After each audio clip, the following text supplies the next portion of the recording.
जी नहीं सर, स्वागत है मेरे चैनल स्कूल किड में। मैं रेखा तिवारी आज आपके सामने फिर छंद पढ़ाने आई हूँ। कल मैंने बताया था चौपाई छंद, ठीक है। तो जैसा कि आपको मालूम है कि बोर्ड परीक्षाएं आने वाली है, तो इसके अंतर्गत छंद, रोला और सोठा से रिलेटिव एक क्वेश्चन जरूर आता है। तो आपसे पूछा जाता है कि मातृ छंद किसे कहते हैं, तो आप नॉर्मल कह दे मातृ छंद वे छंद होते हैं जिनकी रचना चरणों की मात्राओं के आधार पर की जाती है, उनको हम मातृक छंद कहते हैं। जैसे बताया था मातृक छंद होता है एक और वणिक छंद और तीसरा होता है मुक्तक छंद।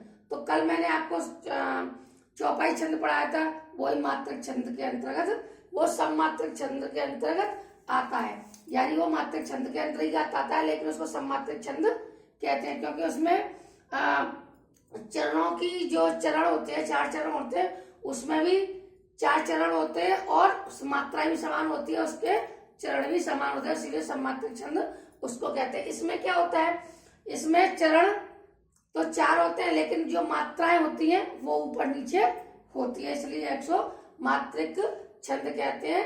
इसकी रचना में यानी इसकी रचना में चरण की मात्राओं की गणना की जाती है, चरण की मात्राओं की गणना की जाती है। प्रत्येक पंक्ति में 4 चरण होते हैं, यहाँ पे स्टॉपेज होता है उसको 1 चरण बोलते हैं, और ऐसे करके 4 चरण होते हैं। यति लगी होती है वो 1 चरण हो गया, और जब पूर्व विराम लगा हुआ 2 चरण हो गए, तो इसलिए यति के आधार पर गिनते हैं तो आप 4 चरण होते हैं। यति ये होती है छोटा सा कॉमा या विराम, ठीक है, इसको कहते हैं यति। अब चलते हैं सोठा की तरफ। आपके हाई स्कूल में और इंटर में जरूर आएगा, वेरी इंपॉर्टेंट है, तो आप देख लीजिए सोठा किसे कहते हैं। क्वेश्चन आता है सोठा की परिभाषा दीजिए, या सोठा छंद की परिभाषा दीजिए, या फिर मात्रिक छंद की का एक उदाहरण सहित परिभाषा दीजिए। तो मात्रिक छंद आपका सोठा है, इसकी परिभाषा देख लीजिए। यह दोहे का उल्टा होता है, यानी यह दोहे का उल्टा होता है।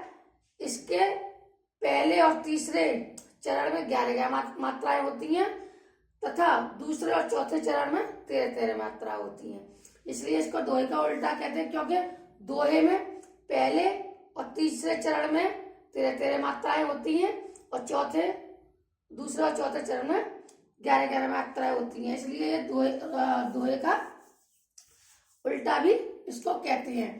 तो वो दोहे को छोड़ो आप, ऐसा तो आप कंफ्यूज हो जाओगे। आप सिर्फ सोठा पढ़िए, सोठा किसे कहते हैं, सोठा कौन सा छंद है।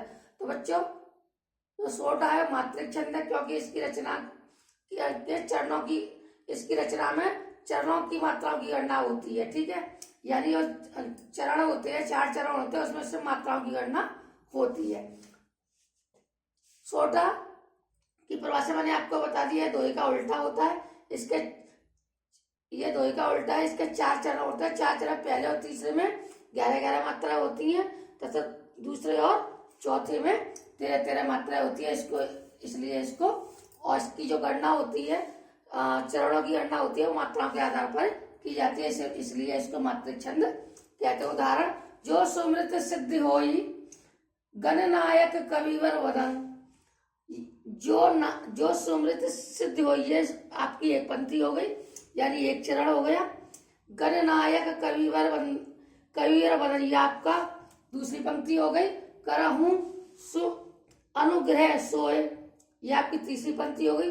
बुद्ध रास शुभ गुरु सदन, ये आपकी चौथी पंक्ति हो गई, ठीक है।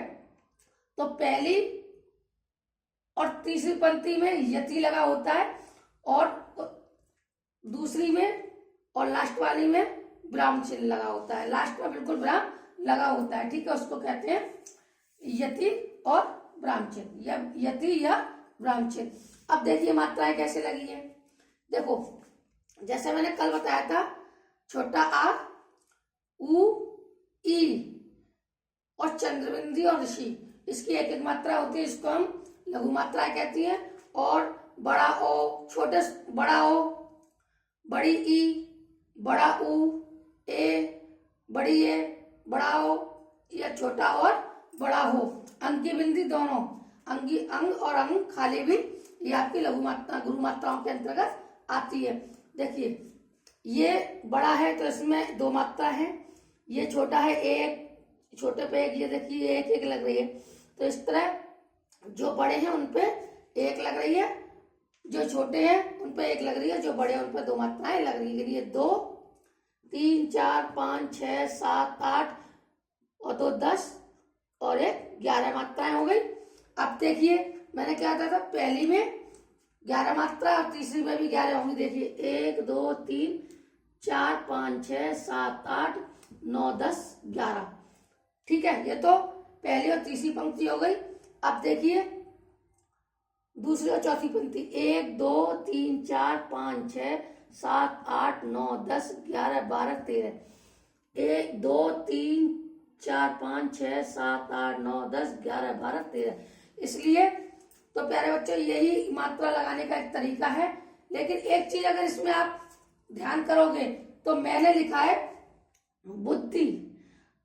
आप ये कहोगे कि ये तो बात तो छोटी मतलब छोटे स्वर की मात्रा है।